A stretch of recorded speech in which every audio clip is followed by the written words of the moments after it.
नर्मदेच्या कपाळावरचं कुंकू तुझ्या आणि मृत्यूच्या मध्ये उभं होतं, ते आता गेलंय.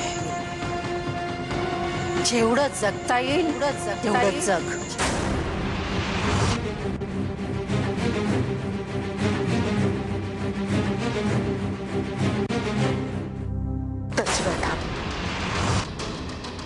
खाऊ नकोस.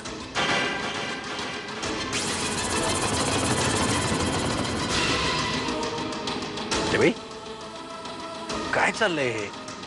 अरे तुझं लग्न होत नाही तोपर्यंत तुझ्या जीवाला धोका आहे बाबा. या अन्नात विष आहे. हे आपल्या घरचं जेवण आहे, ह्यात कशाला कोण विष घालेल?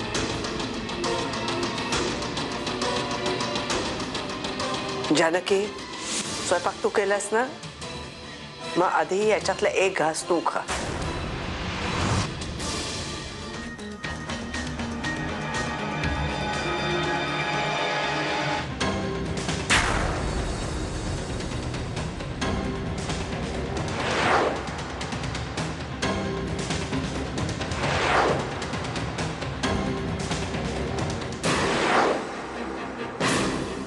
काही झालं तिला? झालं तुझं समाधान? अरे पण मनात शंका आली तर जरा निस्तरली तर काय बिघडलं काय एवढं त्याच्यात?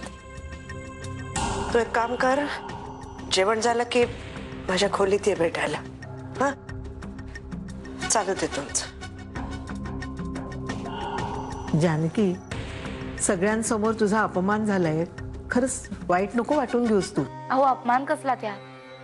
नवरा जेवल्यानंतर त्याच्या उष्ट्या ताटात बायकोने जेवायचा ही परंपरा आहे आपली.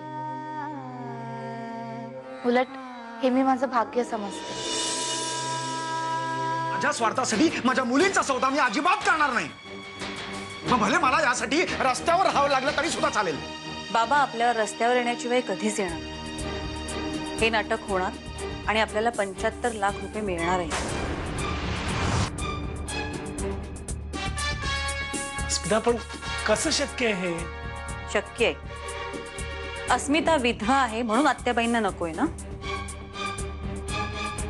पण राजापुरेंना 2 मुली आहेत.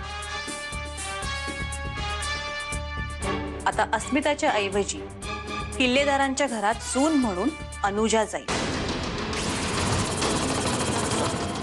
तू लग्न कधी करणार आहेस? करणार आहेस का नाही करणार आहेस? मला माहितीये नर्मदेवर तुझं किती प्रेम होतं ते. अरे पण म्हणून आयुष्यभर असा एकटा राहणार आहेस का? जरा विचार कर. दुसरं लग्न करणं तुझ्यासाठी किती महत्वाचं आहे ते. हो आतेबाई, मला कळतंय सगळं. अनुजा माझी लहान बहीण आहे. मी तिचा बळी देणार नाहीये ग. अगं, तिला फक्त लग्नाचं नाटक करायचंय. सगळी परिस्थिती तशीच आहे. फक्त यावेळेस माझ्याऐवजी ती असणार आहे.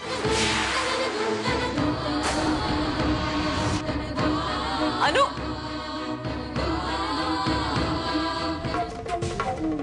हे बघ, तू नरसिंह किल्लेदारांशी लग्न करणार आहेस ते फक्त आत्याबाईंना दाखवण्यापुरतं. याचा तुझ्या आयुष्यावर काहीही परिणाम होणार नाहीये. मी हे नाटक करणार नाही. मी माझ्या आयुष्याचा खेळ करणार नाही आणि कुठल्याही परिस्थितीत नाही.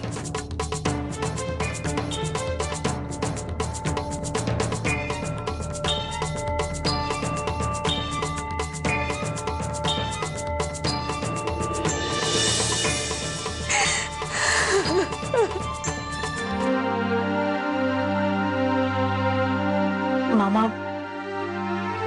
मी अनुला समजावण्याचा खूप प्रयत्न केला.